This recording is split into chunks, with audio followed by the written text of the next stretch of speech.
Hey everyone, welcome back. If your Genie garage door opener is acting up, resetting it can often be the quickest and safest way to fix the problem. A reset is especially useful when remotes stop responding, the door behaves unpredictably, or you've moved into a new home and want to remove old remotes for security reasons. One of the easiest reset methods is power cycling. Simply unplug the garage door opener from the outlet and wait about 1 to 5 minutes. This pause allows the internal system to clear temporary glitches. Plug the opener back in and test it. Many minor issues are resolved at this stage without any reprogramming. If the problem continues, use the Learn button method.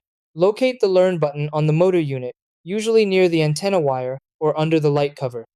Press and hold it for about 5 to 10 seconds until the LED light turns off. This erases all programmed remotes and keypads, ensuring only authorized devices will work once you reprogram them.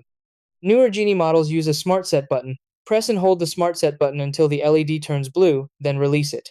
Press the button once more to complete the reset. After any reset, you'll need to reprogram your remotes and keypad following your model's instructions. Once finished, test everything to confirm your system is working safely and smoothly again.